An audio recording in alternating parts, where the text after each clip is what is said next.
Hello dear students, welcome to my channel. तर विद्यार्थी मित्रांनो, आज आपण आपला इंग्लिशचा 3.3 लेसन जो काही आहे न्यूज ॲनालिसिस, ह्या लेसनचं इंग्लिश वर्कशॉप पाहणार आहोत.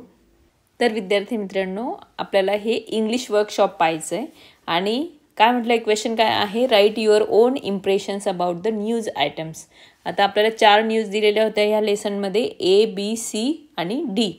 तर त्या न्यूजविषयी आपल्याला इथं लिहायचं आहे. ए जी काही न्यूज होती ती कोणती होती आणि ती गुड न्यूज होती की बॅड न्यूज होती, त्या पद्धतीने. नेक्स्ट कॉलममध्ये काय, रिलायबल म्हणजे विश्वसनीय आणि अनरिलायबल म्हणजे अविश्वसनीय होती का. त्यानंतर ती तुम्हाला इंटरेस्टिंग वाटली की अनइंटरेस्टिंग वाटली की बोरिंग वाटली, ते सुद्धा तुम्हाला त्या कॉलममध्ये त्या न्यूजच्या अनुषंगाने लिहायचं आहे. अदर्समध्ये तुम्हाला जे वाटलं ही सूचना आहे किंवा या न्यूजमध्ये काय सांगण्यात आलं आहे ते तुम्ही इथं लिहू शकतात. चला तर मग आपण डायरेक्ट आन्सर्स पाहूयात. विद्यार्थी मित्रांनो, पहा, आपण 4ही न्यूजचं ॲनालिसिस केलेलं आहे. म्हणजे एक प्रकारे गुड न्यूज आहे की बॅड न्यूज आहे, ती विश्वसनीय आहे म्हणजे रिलायबल आहे की अविश्वसनीय आहे, त्याचबरोबर तुम्हाला ती इंटरेस्टिंग वाटते की अनइंटरेस्टिंग वाटते. तर हे सगळं आपण आन्सर्समध्ये लिहिलेलं आहे, कारण आपला क्वेश्चनच होता write your own impressions about the news items. म्हणजेच काय, तुम्हाला त्या न्यूजविषयी काय वाटते, त्या बातम्यांविषयी काय वाटते, ते स्वतःच्या मतानेच इथं आपल्याला लिहायचं होतं.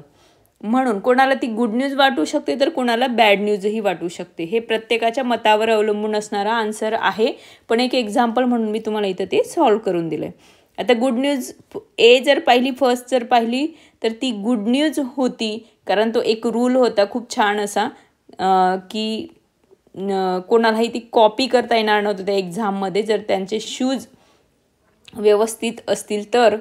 आणि त्यानंतर ती रिलायबल पण होती, कारण असे नियम भरपूर असे असतात स्कूल्समध्ये, आणि जेणेकरून जे काही कॉपी वगैरे करतात विद्यार्थी त्यांच्यापासून ते लांब राहावेत म्हणून.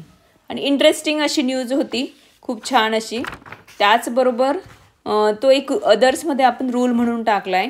त्यानंतर बी जर पाहिली आपण तर ती न्यूज काय होती तुम्हाला माहितीच आहे, Ritika takes a break from acting. तर रितिकाने, एक जी ॲक्ट्रेस होती, तिने ॲक्टिंगमधून ब्रेक घेतला होता. तर ती न्यूज कशी होती, रिलायबल होती, विश्वसनीय होती, पण ती बॅड न्यूज होती. आता त्याचे जे काही फॅन्स असतील तिचे, तर त्यांच्यासाठी ती बॅड न्यूज होती. इतरांवर त्या न्यूजचा काही परिणाम होणार नव्हता. सेकंड न्यूजचा इतरांवर काही परिणाम होणार नव्हता, पण जे तिचे फॅन असतील त्या फॅन्सवर नक्कीच परिणाम होणार होता, म्हणून ती त्यांच्यासाठी बॅड न्यूज होती. आणि रिलायबल, विश्वसनीय होती, म्हणूनच ती पेपरमध्ये आउट झाली होती. त्यानंतर इंटरेस्टिंग अशी न्यूज होती. आणि कुठली होती, अदर्समध्ये येतं आहे आपण, एंटरटेनमेंट न्यूज होती ती. तर नेक्स्ट पाहिली आपण जी सी न्यूज होती ती कोणती होती, most dangerous time in history. इतिहासामधला असा डेंजर असा टाईम, काळ, याविषयीची ती न्यूज होती आणि ती नक्कीच बॅड न्यूज होती. आणि विश्वसनीयसुद्धा, आपल्याला ऐतिहासिक पुस्तके त्याच्याविषयी नक्कीच सांगतात म्हणून ती रिलायबल होती, विश्वसनीय होती. आणि इंटरेस्टिंगसुद्धा, जेणेकरून आपल्याला नवीन अशी काहीतरी माहिती मिळाली त्यामुळे.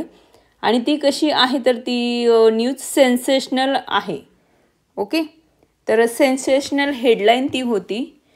त्यानंतर नेक्स्ट पहा, fourth news D, quick cure for all elements.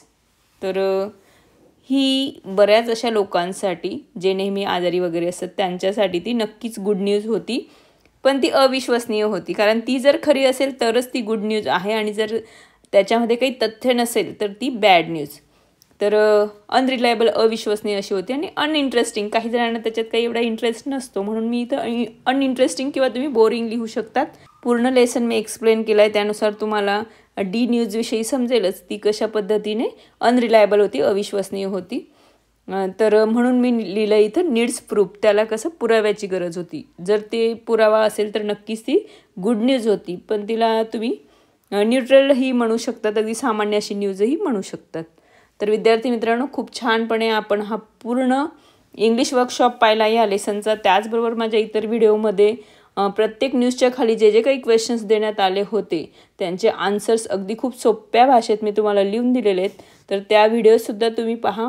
मी त्या न्यूज वाईज डिवाईड केलेल्या आहेत प्रत्येक व्हिडिओ, म्हणून तुम्ही नक्कीच त्या पहा. आणि तुम्हाला जर व्हिडिओ आवडल्या तर नक्कीच लाईक करा, फ्रेंड्ससोबत ती शेअर करा, आणि त्याचबरोबर कमेंट्ससुद्धा. Okay, thank you.